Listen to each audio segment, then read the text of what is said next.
Welcome to Total Politik. Wah. Apa kata total politik? Itu tadinya mau gitu. Total apa kata Tempo. Tapi kita diajak berunding ya. Nikah masuk juga. Iya, kita sudah bersama dengan senior kita, Arif Zulkifli. Mantap. Ini opening yang nggak jurnalistik banget. Iya. Dan kalau jurnalistik Budi Adiputro makin panjang ngomongnya, Mas. Ya. Seperti stasiun yang lama dulu ya. Dia bisa monolog sendiri gitu loh. Yang tanpa isi. Ya, dan lebih gilanya dia di TV-nya itu dia punya iklan sendiri. Setelah iklan dia itu ada iklannya Prabowo. Iya. Ini kita mau berguru nih, ya kan, Bang Azul nih kan tadi baru dapat ceramah jurnalistik kita. Tapi Bang Azul nggak sampai punya iklan di Tempo kan? Gua mau pilkada. Dia punya Bang. Iya, ini apa nih, kita mau bahas apa nih sama Bang Iya, Azul? soal jurnalistik tentunya. Iya, soal new media ya. New media, soal post truth hari ini, gimana media mengalami tantangan yang besar ketika kebenaran tuh menjadi sangat subjektif gitu. Iya. Ada yang bilang juga sebenarnya ini bukan era post truth, tapi era post journalism. Iya. Ketika selama 100 tahun sejak era Gutenberg itu jurnalisme jadi gatekeeper satu-satunya. Sekarang ada banyak, Mas. Jadi era post. Orang yakin dulu baru ngasih makan egonya kan sekarang kan. Nah, ini gimana nih ngelihat dengan objektivitas, makanya Tempo jadi punya musuh ya gara-gara itu, gue rasa. Iya. Dan bagaimana juga memandang new media nih. Ini. Coba kasih ceramah-ceramah dulu ke. Jadi gue inget ya, November 2021 itu komunitas pers dunia itu dapat satu hadiah lah gitu, dengan diberikannya hadiah Nobel perdamaian kepada Maria Ressa ya. Wartawan dari. Lu lagi ada forum sama dia ya waktu itu, lagi itu ya. Coba kasih. Jadi waktu itu kita lagi ngumpul-ngumpul secara online, memang waktu itu nggak memungkinkan untuk travel apalagi ke luar negeri. Kita ngumpul online ngomongin macam-macam, dan saya dan Maria adalah dua pembicara di samping pembicara yang lain. Nah, di tengah-tengah itu tiba-tiba Maria mute-kan Zoom-nya dan menerima telepon dari dari panitia Nobel gitu ya. Dan dalam sesi dia itu Maria Ressa adalah pendiri dari jaringan Rappler ya, The Rappler di Indonesia juga sempat ada, dan jadi pemret lama lalu kemudian menjadi pemilik, dan dia adalah wartawan yang menyandang status tersangka karena pencemaran nama baik dan sebagainya, karena dia menulis tentang pemerintahan Duterte yang melakukan tindakan ekstrajudisial dengan menembak kepala bandar-bandar narkoba, nggak jelas lagi mana bandar mana pengguna kan, karena kalau lihat dari laporannya dan mana musuh politiknya juga. Iya, jadi udah jadi alasan aja gitu. Petrus extension gitu.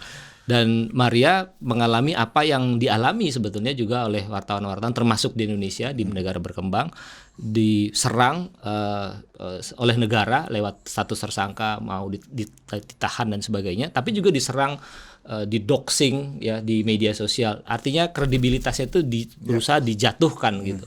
Tapi ya terus dia jalan terus gitu. Nah, dia mengatakan dalam forum itu tentang pentingnya kebenaran di dalam jurnalistik, dan kebenaran jurnalistik adalah kebenaran yang diupayakan secara jurnalistik pula gitu. Jadi inilah yang membedakan hari-hari ini apa yang dilakukan oleh wartawan yang bekerja dengan prinsip-prinsip jurnalistik dengan para pendengung, para pemengaruh begitu yang bekerja tidak berdasarkan prinsip-prinsip jurnalistik, yang salah satu yang terpentingnya adalah fact finding gitu. Jadi tidak melakukan fact finding gitu. Yang dia lakukan adalah yang dilakukan mereka adalah membentuk pendapat umum ya berdasarkan mesin-mesin tertentu gitu ya, apakah lewat kita kenal robot misalnya begitu, atau menggunakan cara-cara yang lain yang bisa bukan fakta, bisa juga fakta, tapi dua hal yang berbeda gitu. Kita tahu misalnya serangan terhadap wartawan hari-hari ini, kalau dia menulis tentang sesuatu yang dianggap menyerang kelompok A misalnya, dia akan didukung oleh kelompok B. Tapi dukungan kelompok B tidak akan sehebat dari serangan dari kelompok A yang baru saja ditulis. Yang dilakukan oleh mereka biasanya adalah menjelekkan si produk jurnalistiknya, berita sampah, berita bohong. Nah, yang penting juga adalah mendoxing wartawannya gitu. Dan di dalam doxing, kita tahu doxing adalah sebuah kata yang berasal dari dokumen ya, yang mencari informasi digital tentang si wartawan ini gitu. Dan di dalamnya itu biasanya bergabung juga prinsip-prinsip lain, misalnya ad hominem. Sesuatu yang tidak berhubungan dihubung-hubungkan. Oh, wartawan ini setelah kami telusuri ternyata pernah tidak naik kelas ketika SD gitu. Nah, karena pernah tidak naik kelas, maka karya jurnalistiknya menjadi jelek. Nah, gitu-gitulah. Nah, ini kan kalau wartawan yang nggak siap mental begitu untuk menghadapi kondisi seperti ini, dia pasti akan goyah gitu. Goyah itu dalam pengertian udah deh, nggak usah nulis lagi soal itu. Gitu kan, jangan masuk ke wilayah kita, main yang aman-aman aja misalnya gitu. Padahal pengungkapan kebenaran, kerja jurnalistik itu sebenarnya sebuah pekerjaan yang dimandatkan oleh konstitusi loh. Ini dahsyat sebetulnya Indonesia ini punya konstitusi dan punya Undang-Undang 40 tahun 99 yang memberi jaminan kepada wartawan untuk bekerja memenuhi kebutuhan publik untuk tahu gitu. Jadi the right to know itu clear di dalam konstitusi kita gitu. Tapi karena masyarakat itu nggak punya alat tangan, perangkat untuk mengetahui apa yang harusnya dia tahu, perangkat itu dipinjemin ke wartawan gitulah, Bud. Nah, gitu. What is the meaning of truth gitu Mas, ketika polarisasi, ketika kebenaran itu udah milik echo chambers-nya masing-masing. Betul. Jadi gimana menjawab pertanyaan? Iya, kebenaran jurnalistik adalah kebenaran yang dicari dan ditemukan dalam prosedur jurnalistik gitu. Dalam kebenaran jurnalistik mengandung di dalamnya kemungkinan untuk salah. Gitu ya. Jadi ini bukan fatwa, bukan kitab suci kebenaran jurnalistik itu, tapi itu bisa diuji berdasarkan kerja dan prosedur jurnalistiknya. Misalnya ada orang ada pembunuhan gitu. Wartawan kerja, dia wawancara, dapatlah pembunuhnya adalah A misalnya gitu. Dia menulis bahwa pembunuhnya adalah A. Berdasarkan apa? Berdasarkan fakta-fakta jurnalistik yang dia tampilkan di dalam produk jurnalistiknya kan. Oh, dia datang ke TKP. Oh, si A ini ada di TKP. Oh, polisi menemukan ada darah di bajunya si A dan seterusnya gitu. Nah, itu dikumpulkan gitu. Ngapain sih wartawan kerja kayak begini? Tunggu aja ntar pengadilan juga berhasil membuktikan kok gitu. Enggak gitu urusannya, Pak. Pengadilan itu baru tahun depan. Yang dibutuhkan oleh masyarakat sekarang adalah sekarang. Untuk mewanti-wanti gitu kan, karena di pembunuhan ini saya sering kasih contoh itu terorisme gitu. Dulu ada teroris namanya Nurdin Muhammad Top dan Dr. Azhari. Kalau kita nungguin sampai dia diadilin, kita nggak pernah bisa tahu profil kedua orang ini. Nah, wartawan bekerja lebih dulu untuk memperingatkan masyarakat bahwa ada potensi bahaya. Nah, dari situlah kemudian kita pasang metal detektor di kantor-kantor, tas-tas diperiksa, masuk ke airport diperiksa dan seterusnya gitu. Jadi early warning system jurnalistik itu. Jadi seperti anjing yang menggonggong dulu untuk memperingati majikannya gitu. Tapi kalau misalnya ternyata gonggongan palsu atau gonggongan yang tidak tepat, nggak ada maling yang masuk, jangan bunuh anjingnya gitu kan maksudnya. Iya, tapi mungkin problem yang lebih rumit adalah ada yang pura-pura jadi anjing gitu. Iya kan? Jadi sebetulnya kerja jurnalistiknya belum bagus dan itu sangat bisa dinilai dari tulisan, liputan TV atau apapun, tapi kemudian mengatakan bahwa gua sedang bekerja untuk kepentingan publik, gua sedang membongkar sesuatu gitu. Bagaimana mungkin lu bisa membongkar sesuatu kalau sumber lu cuma satu? Nah, itu kan sederhana banget gitu. Kata si A, si B ini maling, koruptor dan sebagainya gitu. Saya sedang bekerja untuk kepentingan publik, yaitu menunjukkan si B itu koruptor, mengungkap kejelekan si B gitu. Sumbernya siapa? Si A. Satu doang gitu. Ya nggak bisa. Satu sumber bukan sumber, kita tahu secara jurnalistik kan. Nah, ya gitu-gitu loh. Jadi post-truth itu adalah satu isu besar ya di dalam masyarakat yang terbelah seperti Indonesia saat ini. Tapi jurnalisme yang benar gitu, yang dijalankan dengan prosedur yang benar adalah sebuah cara untuk memastikan mana yang benar dan mana yang tidak benar secara jurnalistik. Secara jurnalistik gitu. Dan sampai saat ini kebenaran secara jurnalistik lah yang dipercaya sebagai kebenaran publik, kebenaran umum, kebenaran yang tepat gitu Mas. Ya kalau sekarang sih betul dia bahwa sekarang orang memilih kebenaran, ya kan? Atas seleranya sendiri. Atas seleranya sendiri. Dan Gitu. fakta itu kan socially constructed. gitu Betul, ya. betul, Jadi betul. Pertanyaannya gini Mas, gimana caranya kita melihat ya wartawan pun ya kayak misalnya ini konflik di Ambon gitu misalnya ya. Wartawan pun punya agama gitu misalnya. Ya kan? Kayak polisi punya agama juga ketika itu dia harus mengamankan konflik ini gitu.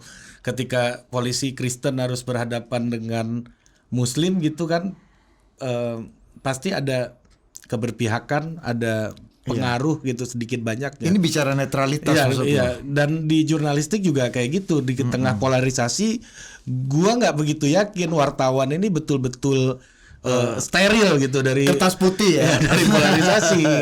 Ini problem gitu. Iya, Nah, gimana cara mempertanggungjawabkan Iya. itu dalam konteks sehingga jangan-jangan prosedur ini kita nggak bisa percaya lagi Iya. gitu sebagai publik gitu. Iya. Kayak gua nggak percaya Budi gitu untuk hal-hal tertentu. Iya. Untuk Masyarakat untuk menurut banyak hal. Masyarakat menurut gua sih punya pisau analisa ya untuk menilai gitu ya, menilai. Lepas dari bahwa dia punya preferensi tertentu gitu. Ada satu istilah yang gua mau pinjam dari almarhum Cak Nur gitu ya. Kata Cak Nur, orang yang berdiri di tengah itu buat orang yang berdiri di kiri itu dia ada di kanan. Orang yang berdiri di tengah buat orang yang berdiri di kanan adalah Dia kiri kiri. gitu.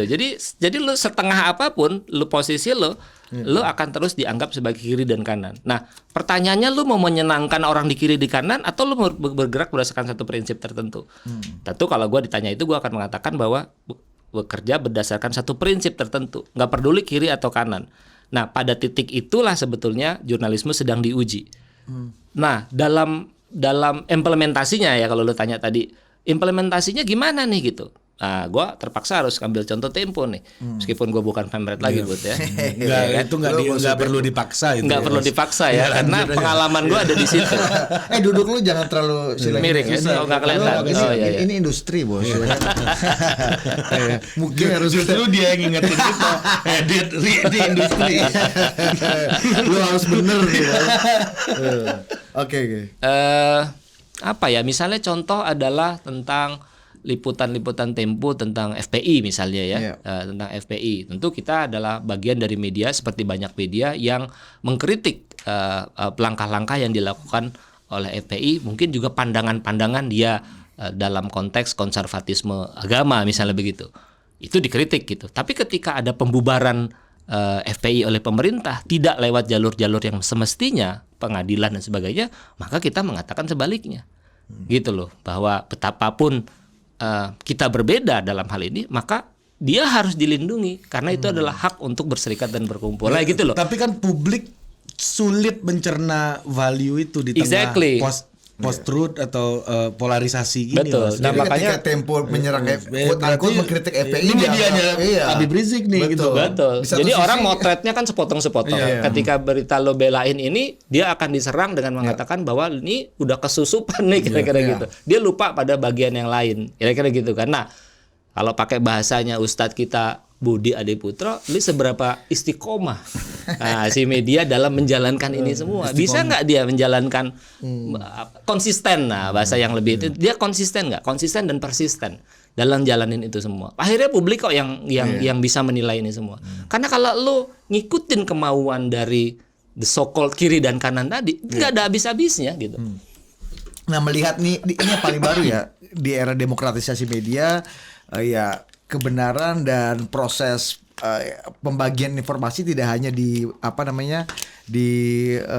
dikuasai oleh media konvensional, tapi jurnalisme warga, media-media baru itu juga punya suara dan ruang yang kurang lebih sama gitu dengan media-media konvensional. Ini paling baru nih, Mas Azul, apa yang menimpa dan yang terjadi pada Deddy Corbuzier, bro.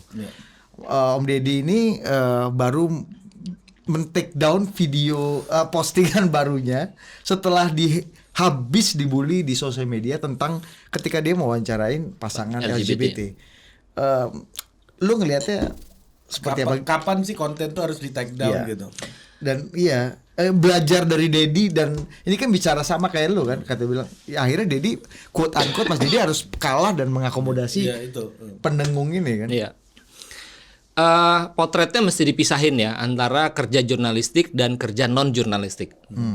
Jadi kalau di aturan di undang-undang itu kerja jurnalistik, sebuah karya jurnalistik bisa disebut sebagai karya jurnalistik kalau dia secara formal punya badan hukum dan dia menjalankan kerja jurnalis itu berdasarkan prosedur dan kaidah-kaidah etik. Itu masuk dalam ranah jurnalistik, gitu kan? Boleh nggak sebuah karya jurnalistik di take down di dalam kelompok yang pertama ini? Nggak boleh, kecuali atas rekomendasi Dewan Pers atau kesadaran untuk misalnya hal-hal yang sensitif, misalnya kesusilaan, ya, penghormatan terhadap anak dan sebagainya, itu dia boleh take down. Tapi selebihnya nggak boleh take down. Kenapa nggak boleh take down? Karena berita yang di take down itu sudah muncul loh, sudah ditonton orang. Ketika lu klik lagi di situ hilang gitu. Nah itu kan tanggung jawab kita kepada publiknya jelek kan. Makanya kalau ada perintah Dewan Pers untuk men-take down itu sebetulnya menghapus konten, tapi landing page-nya tetap. Jadi linknya itu tetap. Kalau pakai aturan Dewan Pers gitu. Jadi linknya itu tetap, tapi nanti begitu diklik ada tulisan berita ini sudah di take down berdasarkan surat rekomendasi Dewan Pers nomor sekian. Jadi itu dari situ ya. Itu dari situ. Kenapa? Karena hak publik untuk tahu tadi. Jadi bukan sekedar dihapus dalam landing page. Nggak bisa. Hilang begitu landing aja. page-nya harus tetap ada gitu. Begitu diklik, oh ternyata ada keputusan Dewan Pers ini. Nah, itu dari kelompok yang pertama. Nah, di kelompok yang kedua tentu saja nggak bisa pakai aturan yang ini tadi karena kategorinya non jurnalisme gitu. Take down atau tidak take down tentu saja pilihannya adalah pilihan-pilihan individual atau kebijakan-kebijakan internalnya mereka gitu. Kalau memang nggak tahan terhadap serangan atau permintaan untuk di take down, daripada nanti jadi sepi warungnya misalnya begitu, ya udah di take down aja gitu kan. Nah tentu kita bisa berdebat lah apakah ini layak di take down atau enggak gitu kan. Budi Adiputro orang yang sangat peduli kepada keberagaman gitu kan, tokoh dari Sejuk ya, Serikat Wartawan religius juga ya gitu kan. Nah, ya pasti dia minta tidak di take down gitu kan. Ari Putra sebagai tokoh Minang kan. Nah, dia pasti minta di take down. Tapi Budi Adiputro pernah minta take down loh. Apa tuh? Gue lupa gue. Masa lupa lu? Yang lu pakai peci waktu itu. Lupa gue. Apa itu? Oh gitu ya. Menarik ya. Jadi kita emang harus berkompromi dengan para pendengung ini. Nah, gimana? Gua ada pertanyaan. Benar. Lu ngabisin aja Iya, barang ini, Bos. Ini ada di luar konteks dikit nih, Mas Azul. Salah satu yang fenomenal dari Tempo itu adalah covernya. Ya kan, covernya selalu jadi, ya itu jadi berita sendiri yang mungkin udah beropini gitu loh. Nah ini kan kita di media multiplatform sekarang kan berita itu nggak hanya tulisan gitu ya, tapi juga dalam bentuk visual gitu. Nah ini gimana Dewan Pers menilai gitu? Menurut gua beritanya Tempo mungkin sesuai dengan kaidah jurnalistik. Tapi covernya ini gimana? Ini kayak pamfletnya Bang Andi Arief zaman dulu gitu. Dianggap vonis sudah terjadi sejak cover gitu. Gimana Gua tuh? agak repot nih karena gue dua-duanya. Gua di Tempo dan memang gua kalau lu kalau mau dapat wawancara yang mudah-mudah di tempat lain, Bos. Ini agak jadi repot dikit. jadi gini, Deddy Kobuzier aja kalau yang Mungkin lu diserang. jadi kalau kita bicara cover itu kan sebetulnya adalah etalase dari sebuah media. Nah, itu bukan Tempo kan baru 51 tahun umurnya, Pak. Yang lain itu Times itu udah berapa ratus tahun dan mempraktekkan hal yang sama gitu. Der Spiegel kurang apa gitu. Jadi satu fungsinya adalah fungsi untuk etalase. Kedua sebetulnya dia adalah resume atas konten di dalamnya, ya kan? Jadi diresumekan di dalam itu. Tentu saja nggak bisa biasa-biasa aja. Lo kalau biasa-biasa aja, apa gambarnya mungkin pemandangan nanti gitu kan, pemandangan di Bukit Tinggi sana ya kayak Lok 9 gitu kan, bagus-bagus. Tapi kan bukan itu yang. Tapi kaidah-kaidah gimana pembuktian ngukurnya? jurnalismenya itu masuk nggak? Misalnya kalau ada Kan menyimpulkan nih skill nih Mas. Iya. Dan gak bebas ideologis. Iya, pasti kalau kan. ada yang hidungnya Iya. pesek misalnya, Berarti nggak mancung gitu aja Iya, ya. iya. Kalau yang mancung berarti nggak pesek. Cover itu mesti bisa dibuktikan dan dibela atau didukung oleh konten. Gitu. Jadi lo kalau ngelihat covernya aja terus lo mau menjudge ya lo ngejudge sejarah panjang Time, sejarah panjang di Ekonomis dan sebagainya yang mempraktekkan hal yang sama. Jadi lo mesti masuk ke dalam isi gitu loh. Gitu kan? Tapi berarti cover ini dianggap ini aja suplemen aja, pelengkap aja di sini. Cover itu ya cover. Cover itu adalah visualisasi atas konten kan? Kesimpulan tadi, Ri.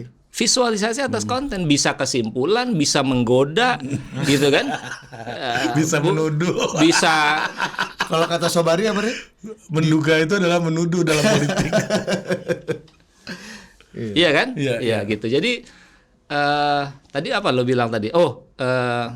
Apa namanya? Mancung gitu kan? Ya, pesek. Ya, ya kan mancung dan pesek gitu. Nah, yang siapa yang bisa mengadili dalam tanda kutip gitu ya? Itu semua ya dalam kasus itu kan dibawa ke Dewan Pers kan.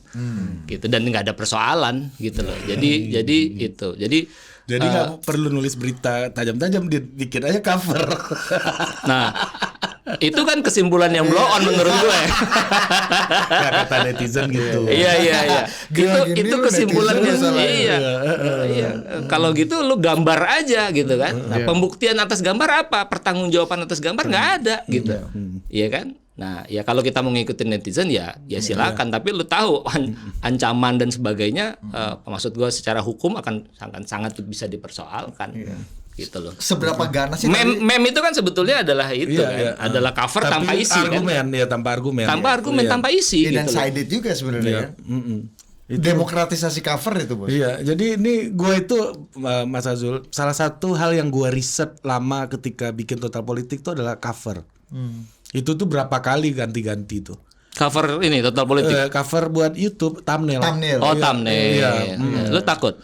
Nggak takut, tapi belum ketemu format yang oke aja Antara gitu. algoritma klik Iya. dengan cover both side dan tidak menghakimi satu sisi ini lain. Ya itu tantangan kalian ya. Agak mending sih nih. Ini ke click through rate-nya cukup baik lah belakangan ini gua lihat gitu. Dan Jadi curhat ya, ya. nah, menurut gua ya Tempo tuh bisa sampai ke kesimpulan cover tuh emang tiru amati modifikasi aja atau gimana? Ya, atau hanya tadi kata lu bilang ini jurisprudensi ekonomis Times dan udah ratusan itu, tahun itu iya, aja yang kita pakai gitu ya. iya. Ya kalau kawan aja bisa kita juga pakai. Kesepakatan Again generalnya menurut aja. gua lu punya bahan apa sih gitu. Kalau buat gua itu dulu berangkatnya. Lu punya jangan bahannya, sok-sokan ngasih lu hidung punya pesek gambarnya sampah tapi lu kasih cover di depannya itu makanan fine dining gitu kan omong kosong gitu loh. Isi sampah maksudnya. Isinya sampah, nggak bisa lu pakai, nggak datanya kurang banget. Tapi di dalamnya, di luarnya tuh lu bikin fine dining kan, kan itu nipu gitu, itu nipu pembaca gitu. Tapi kalau lu punya argumentasi yang kuat, liputan yang mendalam dan sebagainya, lu bisa bermain untuk apapun, gitu. Berarti ada beritanya dulu baru bikin covernya ya? Harus dong, iya kan? Ini klarifikasi aja Mas buat netizen yang suka nuduh-nuduh Anda ini. Iya, ya harus. Bagaimana orang bisa membuat cover kalau apa namanya dia nggak punya berita? Dia mau gambar apa? Coba lu gue tanya deh, lu mau gambar apa atas sesuatu yang lu nggak tahu gitu? Iya kan? Iya kan? Atau gini, ini ada gambar nih bikinin beritanya dong. Iya betul. Bisa juga kan? Bisa. Dalam era demokratisasi media sekarang itu sangat bisa. sangat bisa. Dan itu bisa lu temukan di media-media yang dilaporkan ke Dewan Pers. 800 laporan tiap tahun itu. Iya. Iya kan? Gitu. Ya, ini menarik. Ini gue baca tulisannya Robert aja ya. Robert sebelum senior ke kita. situ, Dit. Ini gue ada pertanyaan satu Oh, lagi. boleh. Soal Tempo nih, ya kan yang kalau ke Lu audio BHM. monitor lu terlalu gede ya? Ya. Cukup. Cukup. Ya. Oke. Kalau ke BHM kan ini kita Minder. minder gitu. Oh, minder. Iya. Dia pasti jawabnya apa yang dia tahu. Dan dia banyak tahunya kan. Iya, namanya kakek segala tahu. Kakek segala tahu. Nah, kalau BHM milik Tempo, KST itu milik kita dia. Gitu Mas. Jadi soal bahasa, gimana pun menurut gua Tempo ini salah satu karya jurnalistik yang cukup punya perjuangan diskursif gitu.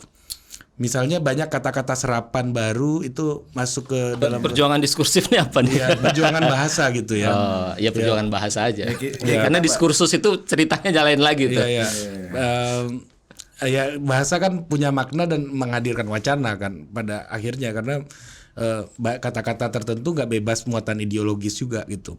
Nah misalnya kayak kata the others gitu, Tempo gue ingat pakai kata istilah sanglian gitu pertama kali gitu. Nah Influencer itu apa pemengaruh gitu. ya, gitu. Pendengung gitu Ya, pendengung. untuk buzzer ya. Nah itu gimana sih Mas mencari padanan yang relatif agak netral gitu, atau memang lu punya tendensi tertentu gitu untuk mencari padanan bahasa asing gitu? Gini, kita jangan terkecoh oleh bahasa atau keindahan bahasa dan melupakan esensi. Kalau gue tuh itu dulu gitu. Banyak wartawan yang berusaha untuk mengindah-indahkan tulisan dengan menggunakan kata-kata yang mungkin dia anggap puitis tapi sebetulnya kosong melompong gitu. Gitu itu yang gue bilang. Jadi Kan ideologinya banyak orang pengen menjadi seorang jurnalis sastrawi. nah itu pengen gue jadi Ideologi Gunawan jurnalisme Muhammad gitu. sastrawi. itu istilah yang sangat gue tentang gitu. Gimana tuh, gimana? Gitu. Jadi jurnalisme sastrawi itu seolah-olah bahasanya indah.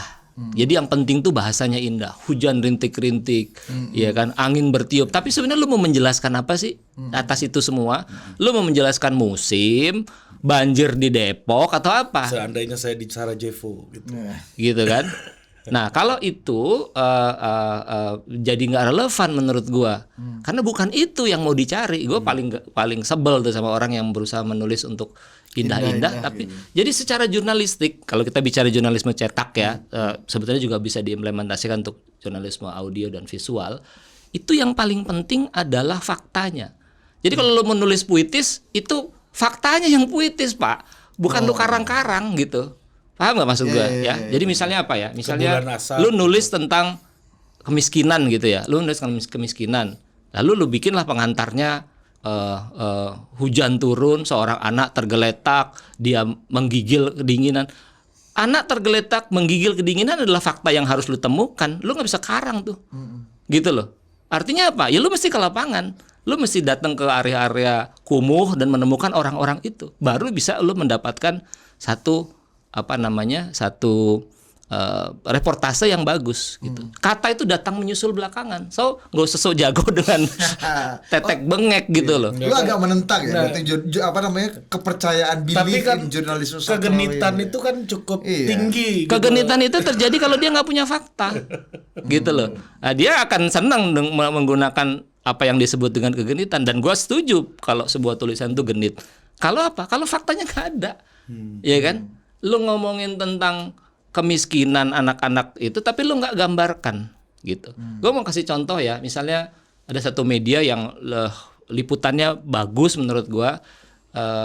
Dia membuat liputan tentang illegal logging di satu daerah di Kalimantan, dan bagaimana orang-orang lokal di situ bekerja dengan membawa potongan-potongan kayu yang habis ditebang itu dari lokasi penebangan sampai ke tempat di mana dia bisa diangkut dengan mobil dan sebagainya. Nah itu dengan motor, jadi diikat dua lok kayu kiri kanan 4 jadi 4, dan dia mesti bawa beban itu mungkin 200 kilo atau lebih di motornya diikat, dan dia mesti berliuk-liuk di antara pohon-pohon itu gitu. Itu digambarkan dengan mengutip satu filsuf gitu. Gue bilang nggak salah sih dia mengutip filsuf untuk cerita itu, tapi buat gue itu nggak penting. Yang paling penting apa? Yang paling penting adalah wartawan itu naik motor itu dan bawa itu lok kiri kanan 200 kilo, gimana susahnya. Nah kesusahan itulah yang lo gambarkan. Nah itu yang disebut dengan jurnalisme fakta yang indah gitu. Jadi keindahan itu pada fakta. Nah lu tadi menyebut kan kata-kata others, lian itu it's another story gitu. Jadi gua koreksi, others atau lian itu bukan Tempo, itu Gunawan Muhammad gitu. Kan bagian dari situ. Iya, bukan. Itu bagian dari Tempo organisasi, tapi bahasa lian itu tidak datang dari Tempo tapi dari Mas Gun. Itu kan ini di catatan pinggir kan sempat muncul dulu kan. Ya di catatan pinggir dan dalam berbagai diskusi ya gitu. Karena ini bisa panjang nih urusannya nih. Kita bicara soal filsafat nih kalau kita bicara soal others gitu-gitu kan. Orang-orang yang tidak didengarkan, voice of the voiceless dan seterusnya gitu. Terus apalagi tadi contohnya misalnya pemengaruh dan sebagainya. Itu kan kalau itu kan urusan menyerap bahasa asing gitu. Itu kan kita kepengen bangga dengan bahasa sendiri, maka ya kalau kita memang disarankan untuk cari padanannya dong dalam bahasa Indonesia apa gitu. Dan mencari istilah-istilah lain gitu ya, istilah-istilah lain yang misalnya apa ya, misalnya rasuah gitu. Rasuah sekarang banyak dipakai sebagai korupsi, itu datang dari khasanah bahasa Melayu yang dipakai oleh Tempo.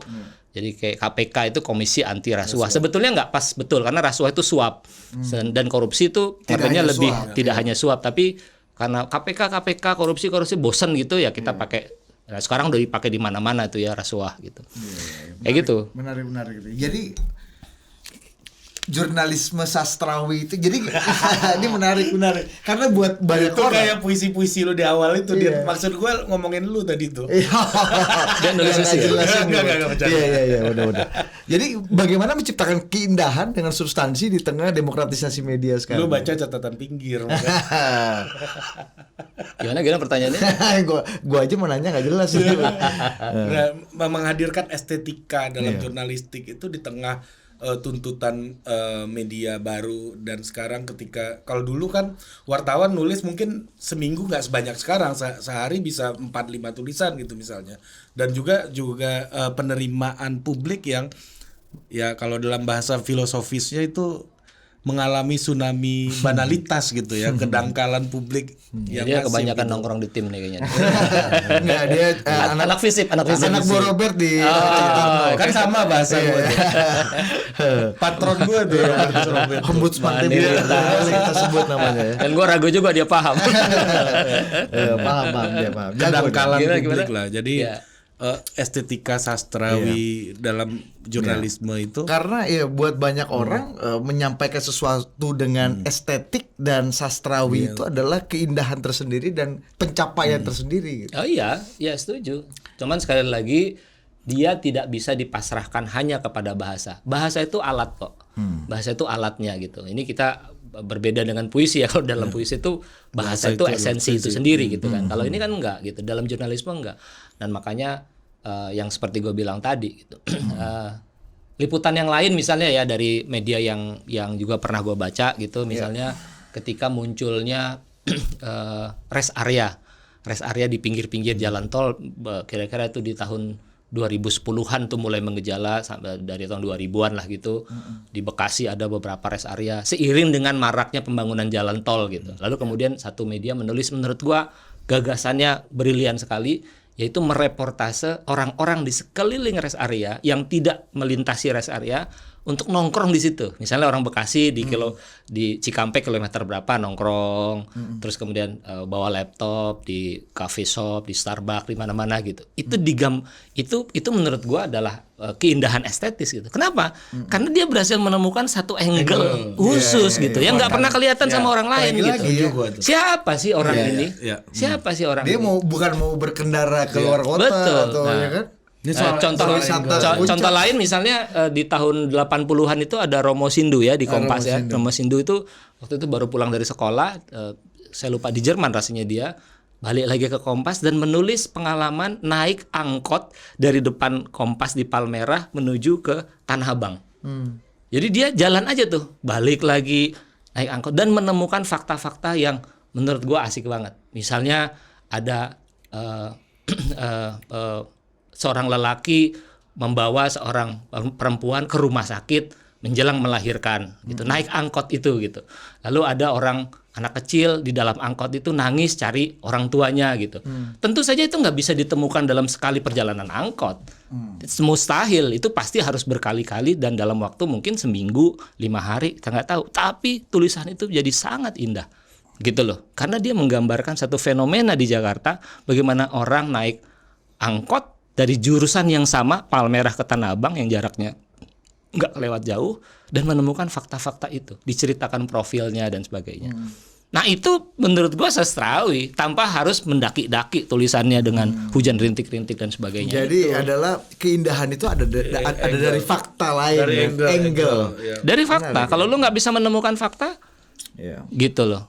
Nah ini yang membedakan jurnalisme dengan fiksi, iya kan? Kalau fiksi meskipun basisnya bisa juga fakta, dia riset dan sebagainya, tapi ketika nulis dia murni fiksi. Ya. Di dalam jurnalistik nggak boleh loh ada fiksinya, Oke. gitu loh. Semua harus fakta, semua harus fakta, Oke. gitu loh. Ya, lu- Menarik. Ini gue mau baca tulisannya Robert nih Mas. Ini kita bicara mengenai tantangan jurnalisme di era demokratisasi media lah. Dalam satu tulisan judulnya Wartawan Tempo Tak Boleh Salah. Ini dari kolomnya Robertus Robert. Dia menceritakan bahwa Tempo merilis permintaan maaf terkait dengan reportase ketika demonstrasi pada 11 April yang lalu. Si pengirim memposisikan diri mewakili suara orang kebanyakan yang bicara kepada Robert, kok Tempo bisa begini? Robert menjawab, inilah yang membedakan media bermartabat dengan media pendengung yang diternak politikus dan pendukungnya. Media otoritatif seperti Tempo, bila melakukan kesalahan kecil sekalipun dengan segera meminta maaf secara terbuka. Pengakuan atas kekeliruan itu adalah nilai-nilai yang mengharuskan mereka mendapatkan evaluasi secara etik dari dalam, berbeda dengan media pendengung yang derajat salah dan benarnya ditentukan oleh siapa majikannya. Waduh, ngeri sekali ya. Ini indah menurut gua. Meskipun nggak tahu estetik apa enggak. Lu ngelihat Ya ini udah pasti estetik. ini jadi tantang. Itu kan supaya membedakan hal yang tidak beda aja deh. Menurut lu ini jadi challenge baru, Bang, Mas, dalam Oh iya, kolom ini kan sebetulnya tidak bicara hanya tentang Tempo Ya, ya. pasti. Dia sedang bicara tentang satu fenomena di mana masyarakat kita terfragmentasi, terbelah berdasarkan kepentingan, ideologi, kepentingan ekonomi, politik dan sebagainya. Dan seperti dikatakan tadi, menghendaki berita itu sesuai dengan apa yang mereka mau. Nah, bagaimana media berada dalam satu posisi seperti ini, gitu. Nah, saya kira seperti itulah gitu ya, dengan ilustrasi yang disebut oleh Budi tadi menyangkut kekerasan oleh Robert. oleh Robert yang dibacakan oleh Budi perihal kekerasan, kira-kira begitu. Ya betul, saya kira apa yang dilakukan oleh teman-teman di redaksi Tempo mengoreksi gitu. Apa sih yang dikoreksi? Yang dikoreksi adalah cara dia mendeskripsikan kekerasan yang tidak berpihak pada korban gitu ya. Yang paling gampang tuh kayak ilustrasinya wartawan menyaksikan katakanlah korban pemerkosaan begitu, lalu mendeskripsikannya dengan detail padahal dia mungkin masih anak-anak dan sebagainya, kan nggak bisa gitu. Ya kan, betul itu fakta gitu, tapi dia mesti memparafrasekan menjadi dengan kalimat-kalimat yang lebih etik misalnya begitu. Itu yang dianggap salah kan sebetulnya. Jadi poinnya menurut gua adalah media yang bekerja dalam sebuah ranah etik yang benar itu menyadari dia mungkin salah. Jadi bukan malaikat, dia mungkin salah, tapi begitu dia melihat ada kesalahan, dia mengoreksi dan dia punya mekanisme untuk mengoreksi itu. Gitu. Tidak semua media, ini juga jadi concern kita di Dewan Pers, seharusnya media memiliki badan ombudsman-nya gitu di dalam internal mereka untuk melakukan koreksi jika kesalahan-kesalahan itu ditemukan. Nah, gitu loh. Nah, kalau dia salah ya dia minta maaf. Di Dewan Pers juga begitu. Kalau dia salah ditemukan, dia minta maaf. koreksi gitu. etik secara internal tadi itu, Mas ya. Itu yang saya bilang dari. Tapi dengan tulisan ini nggak sedikit sekarang era demokrasi media, semua orang bisa bikin media dan bikin jurnalisme warga jadi berkembang. Dengan tulisan-tulisan seperti ini, kesannya media konvensional yang lama itu membuat garis embarkasi batas yang agak tebal gitu dengan media-media baru. Dianggapnya bahwa media-media baru tuh memang nggak punya etik atau sangat mungkin dapat intrusi dari tadi politikus-politikus yang banal dengan kepentingan-kepentingannya segala macam. Sementara media lama tuh tetap menjaga kitohnya. Nah, ini lu melihatnya gimana? Kalau dibaca dari kolom itu sih gue nggak menangkap itu ya. Enggak, ini secara umum ya. Secara umum ya. Gue nggak lihat bahwa media yang mainstream begitu dia menjaga etiknya, begitu juga sebaliknya yang tidak mainstream itu ngawur-ngawuran gitu. Enggak. menjaga etik dan ngawur itu terjadi di semua lini, gitu kan. Jadi media mainstream pun kalau tadi kita bicara soal laporan ke Dewan Pers, ya media mainstream dilaporkan 500 sampai 600 laporan, gitu kan. Media-media sosial media juga banyak yang bagus, gitu, banyak yang bagus. Nah, jadi menurut gua poinnya bukan di jenis medianya apa. Memang tantangan yang sekarang adalah bagaimana media-media alternatif, media-media sosial itu bisa mengemban mandat etiknya, kalau dia bisa disebut sebagai jurnalistik, di tengah format yang baru. Misalnya format yang bekejar-kejaran dengan berita, format yang menyajikan judul-judul yang bombastis supaya diklik, karena dia mengejar klik gitu kan dengan model bisnis pemeringkatan dan sebagainya. Nah itu gimana tuh mengatasi itu semua gitu? Itu tantangan memang. Atau lu bikin berita di TikTok gitu, gimana caranya supaya tetap menarik tapi tetap sesuai dengan etik. Etik itu yang sederhana aja, sampaikan aja yang faktanya gitu. Nggak usah dilebay-lebayin misalnya gitu, nggak usah dibumbu-bumbuin, ya kan gitu. Jadi ya seperti itu. Memang gue tahu sih tantangannya, tapi gue lihat media-media sosial itu banyak loh yang bagus-bagus gitu. Nah ini gimana nih? Gitu, YouTube gitu ya. Lu nganggap mungkin kita mungkin ngelihat secara umum YouTube itu yang gosip artis gitu. Oh enggak, banyak sekali yang keren-keren sensasional gitu. di kutub kanan atau kutub kiri Kutub gitu kiri kan? ya, memanfaatkan aja gitu. Sebaliknya ada yang mengklaim dirinya sebagai wartawan tapi bikin laporan nggak ada wawancaranya. Saya berada di pasar yang setelah kerusuhan, ya kan? Hai guys gitu kan. Kerusuhan baru saja terjadi dan saya sudah bicara dengan saksi mata yang mengatakan bahwa kerusuhan ini. Wawancaranya mana? Nggak ada di dalam liputan Hey Guys tadi gitu loh. Gitu loh. Jadi lu nggak bisa mengutip saya baru melakukan. Lu mesti buktikan bahwa lu benar-benar baru mewawancari orang. Artinya apa? Harus ada quotation kan di dalam yang kayak gitu-gitu loh, Bud. Gitu. Jadi dua-duanya ya, media mainstream juga ada juga yang melakukan hal yang sama gitu kan, judgmental gitu-gitu. Iya, evaluasi internal lagi-lagi itu ya. Iya, evaluasi internal, tapi kan kata ini udah dilayangkan ke publik masalahnya.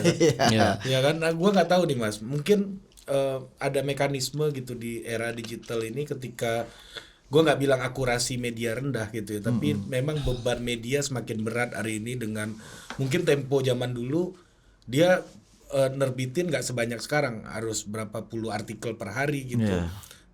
Bebannya akan berbeda dan kemampuan wartawannya pun spesifikasinya juga pasti akan berbeda gitu. Nah dengan beban yang berat tentunya errornya juga nggak sedikit gitu. Nah tentu kemungkinan error makin gede gitu karena beban makin berat gitu ya. Karena produksinya makin banyak. Logika aja nih kan. Ini logika ini aja. Nah, pertanyaannya ketika kata itu judgement itu udah disampaikan ke publik, ini pemulihan keberpihakan ke korbannya mekanismenya ada nggak selain ya minta maaf tadi salah satunya gitu. Kalau kita membacanya dari kacamata masyarakat yang terbelah dan media-media yang partisan, koreksi itu dilakukan secara internal di dalam masyarakat, ya kan? Yaitu dengan yang Budi bilang tadi, diserang bahkan sampai men-take down, gitu loh. Jadi koreksi internal dalam pengertian yang dimaksud Budi itu adalah ketika si media menyadari secara internal dia melakukan kesalahan, lepas dari dia diserang atau nggak diserang, gitu loh. Jadi nothing to do dengan itu. Bodoh amat, gua mau diserang mau dia apa. Kalau gua meyakini ini benar dan dilakukan dengan satu prosedur jurnalistik yang benar, gugat aja ke Dewan Pers. Kira-kira gitu kan. Ini buat orang yang misalnya kayak Ade Armando gitu misalnya, contoh kasus tadi. Dia kan udah dapat judgement gitu ya, bahwa dia kontroversial gitu dari pemberitaan Tempo yang kita nggak tahu argumennya apa, seperti yang Mas Azul juga akui tadi. Sampai akhirnya ada minta maaf tadi kan. Sampai akhirnya minta maaf, tapi kan label kontroversial tuh udah kadung dilekatkan kepada Ade yang mungkin dia akan butuh waktu untuk recover. Mungkin contohnya kurang ekstrim ya. Contohnya kurang ekstrim ya. Contoh yang ekstrim tentu saja kalau sebuah media misalnya menyebut seseorang itu koruptor Iya, gitu iya, ya, iya, gitu kan. itu, Ternyata dia bukan koruptor, Iya. kan gitu kan. Ada PK juga nanti di masa depan. Iya, misalnya seperti itu kan. Tapi sudah muncul korupsi. Nah, kalau ini urusannya adalah urusan pemahaman tentang kenapa media bekerja, kenapa media ada dan kenapa wartawan bekerja. Oke. Gitu. Media ada dan wartawan bekerja itu mengemban satu mandat yang sangat mendasar diatur oleh konstitusi kita, yaitu memenuhi hak publik untuk tahu. Gitu. Jadi publik itu punya hak untuk tahu terhadap apapun yang terjadi di republik ini sepanjang menyangkut kepentingan mereka sebagai kelompok, bukan sebagai individu. Oke. Makanya disebut publik gitu kan. Nah, apa yang dia mesti tahu? Nah, karena publik punya hak untuk tahu, dia secara legal dipinjamkan hak itu kepada wartawan atau jurnalis gitu. Publik pengen tahu, lu harus jelasin dong gitu. Untuk apa? Untuk tahu dan untuk membuat antisipasi. Tadi saya udah kasih contoh soal terorisme gitu kan. Sama aja pertanyaan itu.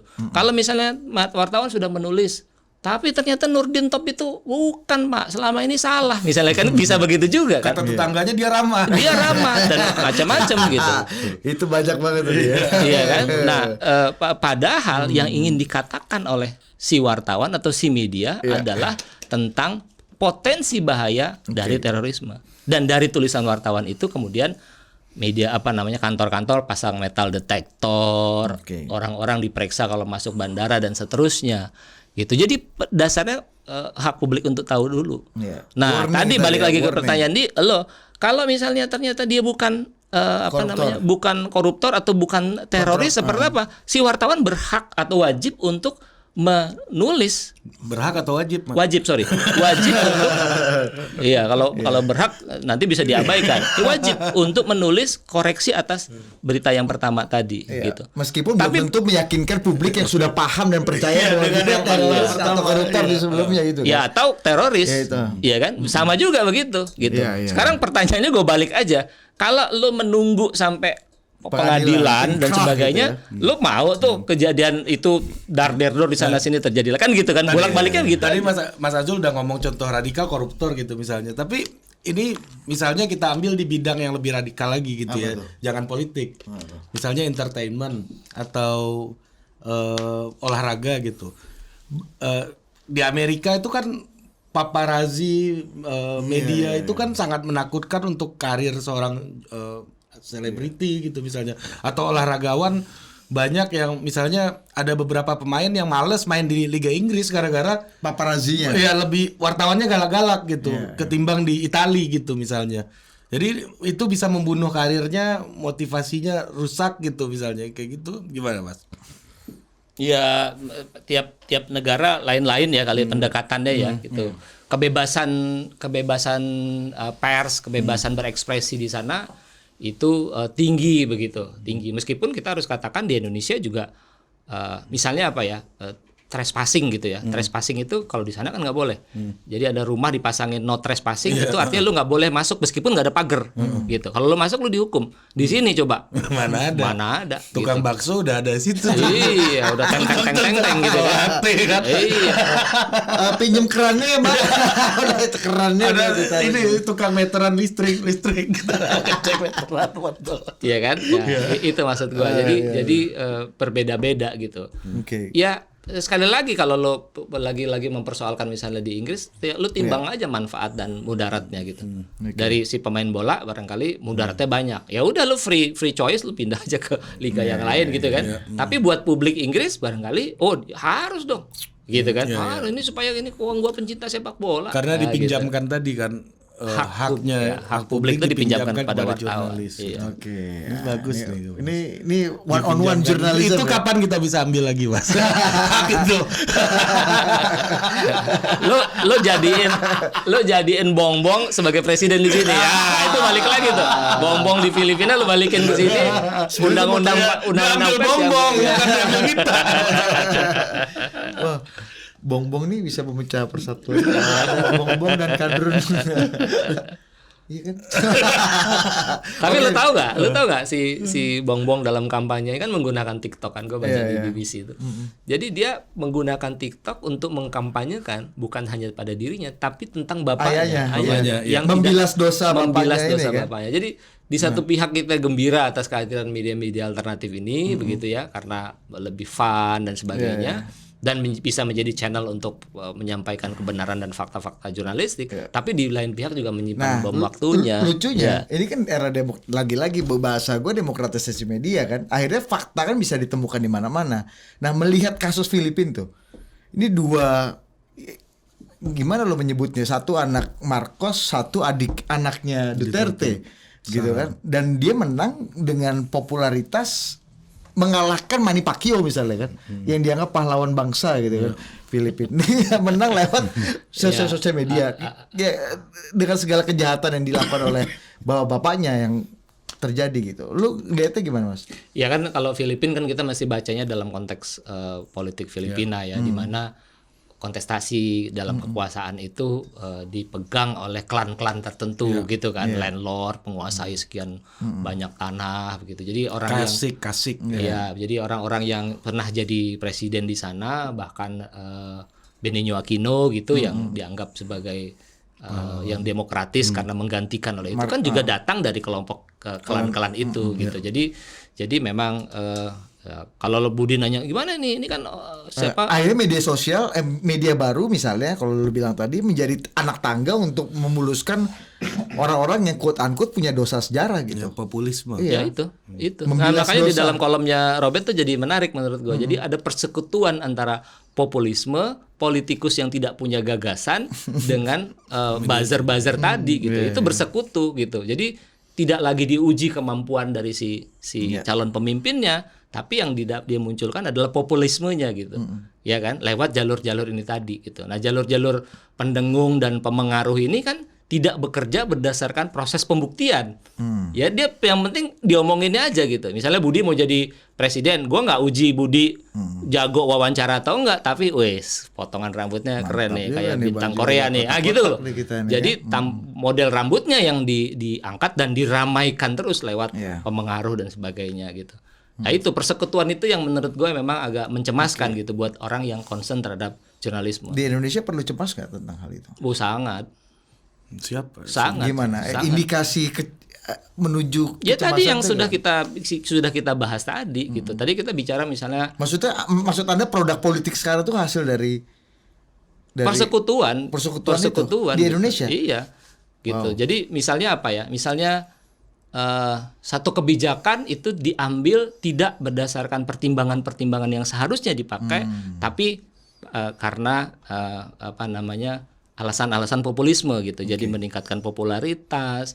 Satu ciri populisme itu apa coba? Satu ciri populisme itu adalah informality. Jadi diinformalkan gitu, diinformalkan. Padahal sebenarnya kita udah punya demokrasi itu udah punya peranata ya. Ada DPR yang bikin ini, ada ini, ada lembaga ini.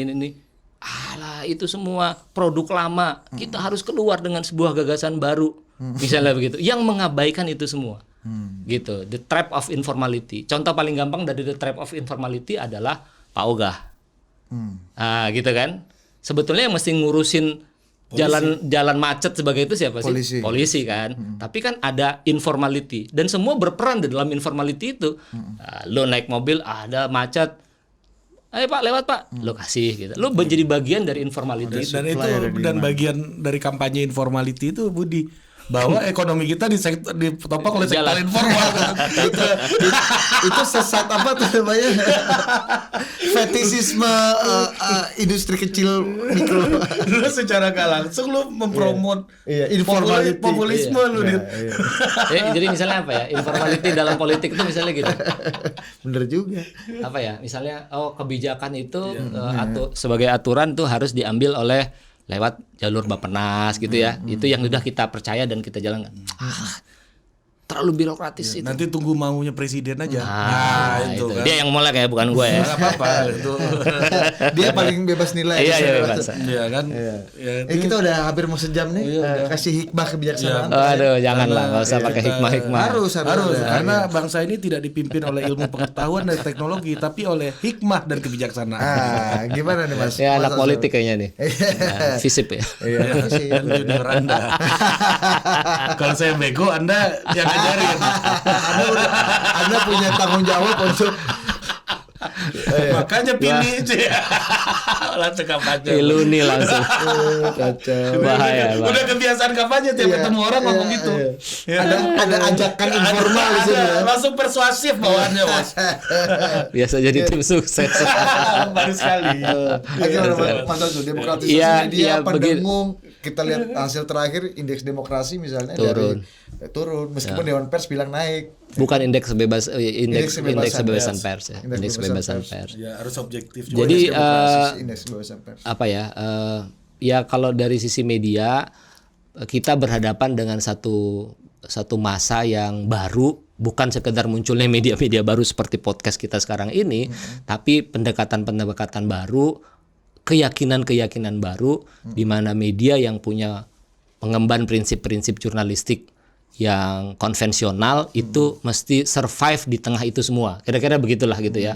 Lo kalau lo ingin mengatakan sesuatu berdasarkan fakta jurnalistik, lo nggak bisa otomatis dipuji atas karya jurnalistik lo gitu, ya kan? Karena buat orang yang tidak happy, dia pasti akan mencari celah, cara atau apa untuk mengatakan. Tapi buat yang diuntungkan, dia senang, dia diam-diam aja gitu, untuk kemudian menyerang untuk liputan lain yang merugikan kelompoknya. Nah, sekarang tuh gimana tuh bisa kita media tuh bisa konsisten di dalam jalan jurnalistik itu, gitu loh, Bud. Gitu. Media harus konsisten di jalan jurnalistik. Kalau yang di luar jalan jurnalistik, jalan arteri, banyak. ya, Jalan ikutlah. tikus, kan? Ya ikutlah dalam Jalan saf barisan ini kan. Jalan buntu. Jangan sampai kita ditabrak di jalan buntu. jalan buntu karena nggak bisa kabur lagi. Oke. Itu dia Arif Zulkifli.